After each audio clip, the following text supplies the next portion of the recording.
दोस्तों नमस्कार, the way of trader में आपका स्वागत है। योग आप सभी अच्छे होंगे। निफ्टी निकल कैसा बिहेव किया आप लोग, अभी आपको मैं समझाता हूँ। देखिए निफ्टी ये जो ट्रेड लाइन है बार बार इसको सपोर्ट कर रही थी, यहाँ से इसने सपोर्ट लिया, यहाँ से फिर इसने गैप अप दिया और उसके बाद बार बार ये जो इसकी ये ट्रेंड लाइन है इसको सपोर्ट कर रही थी, इसको साइड की तरफ ब्रेक नहीं कर पा रही थी। जब भी इस लाइन को टेस्ट कर रही थी यहाँ पर रेजिस्टेंस ले रही थी और इसको यहीं रुक जा रही थी, ठीक है। और कल निफ्टी क्या होती है, यहाँ पर गैप डाउन ओपनिंग होती है और यहाँ पर जो भी इनके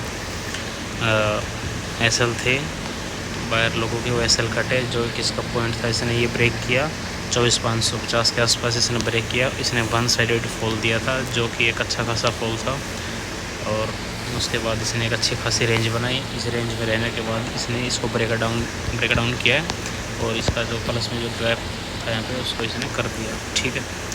और सेंसेक्स की एक्सपायरी थी और उस एक्सपायरी के अंदर अच्छे खासे प्रीमियम इंक्रीज़ हुए थे पुट ऑप्शन, ठीक है। खैर अब हम देखते हैं निफ्टी कल कैसा बिहेव कर सकती है। अगर निफ्टी किसी भी केस में मान लीजिए कि गैप ओपनिंग दे रही है यहाँ, तो हम डायरेक्ट पुट लेंगे, कोई इशू नहीं है, जो कि हमारा फर्स्ट टारगेट रहेगा।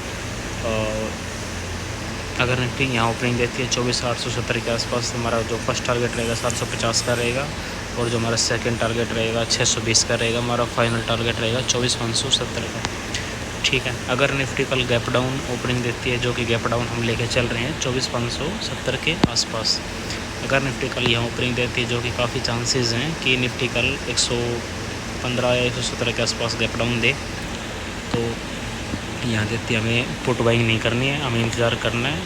और यहाँ पर कोई 5 या 15 मिनट की ग्रीन कैंडल बनती है तो हमें बाइंग करके हमारा जो फर्स्ट टारगेट रहेगा वो रहेगा 24,660 का। हमारा जो सेकंड टारगेट रहेगा 24,720 का। इससे ज़्यादा मैं ऊपर से सेट देख नहीं रहा हूँ। अगर निफ्टी कल किसी भी केस में मान लीजिए कि निफ्टी कल फ्लैट ओपनिंग देती है तो हमें इंतज़ार करना पड़ेगा। मैंने अभी तक आपको 2 ही सिनेरियो बताए हैं। अगर निफ्टी कल अगर फ्लैट करती है तो हमें एक रेंज का वेट करना पड़ेगा। अगर उस रेंज को सेम ऐसा ही बिहेव करे जैसे इसने ये एक रेंज बनाई है और उसको डाउन साइड की तरफ ब्रेक करे, हमारा जो फर्स्ट टारगेट रहेगा वो हमारा टारगेट रहेगा 570, जो कि हमारा फर्स्ट टारगेट, हमारा सेकंड टारगेट रहेगा 24,480। ये हमारे 2 टारगेट रहेंगे कल के लिए, ठीक है। तो आप सब निफ्टी पर नज़र बनाकर ज़रूर रखें। निफ्टी की एक्सपायरी भी है और यहाँ ये जो रेंज बनी हुई है, यहाँ आप लोग इसको देखो, ये जो है यहाँ सब पोजीशंस काफ़ी हैवी बनी हुई है।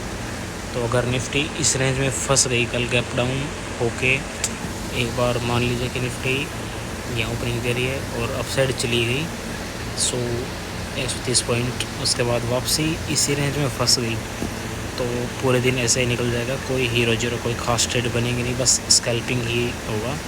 तो आप लोग नज़र बनाकर ज़रूर रखें। आप लोग को बैंक निफ्टी का ओवरव्यू बता देता हूँ।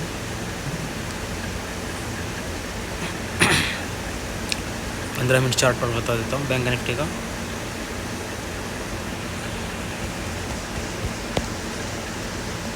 सॉरी 15 मिनट में भी क्लियर नहीं हो रहा है यहाँ। अगर बैंक निफ्टी कल गैप डाउन, अगर बैंक निफ्टी कल गैप डाउन देता है तो आप मान के चलना कम से कम बैंक निफ्टी जो गैप डाउन देगा वो 230 या 40 के आसपास देगा गैप डाउन। मतलब कि आप इसको ओपनिंग मानो 24,190 या 54,200 के आसपास ओपनिंग समझो। तो उसके बाद अगर इसने अपने जो इसकी 5 मिनट की कैंडल हो गई, अगर इसने उस लो को भी ब्रेक कर दिया तो डायरेक्ट नीचे ही जाएगा, कोई चांस नहीं इसका रुकने का, जो कि इसका टारगेट रहेगा। मान लीजिए कि इसने यहाँ ओपनिंग दी है 54,200 के आसपास। अगर इसने अपने 5 मिनट या 15 मिनट की कैंडल को ब्रेक कर दिया और उसके नीचे सस्टेन करने लग गई, जो कि इसका फर्स्ट टारगेट रहेगा 54,170 का, 54,070 का। और उसके बाद इसका सेकंड टारगेट रहेगा 54,800 का, 53,800 का।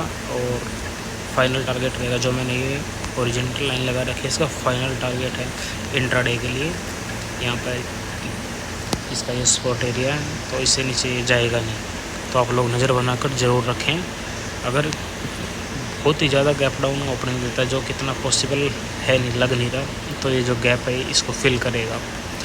आप लोग नज़र बनाकर ज़रूर रखें और वीडियो को ज़्यादा से ज़्यादा शेयर करें।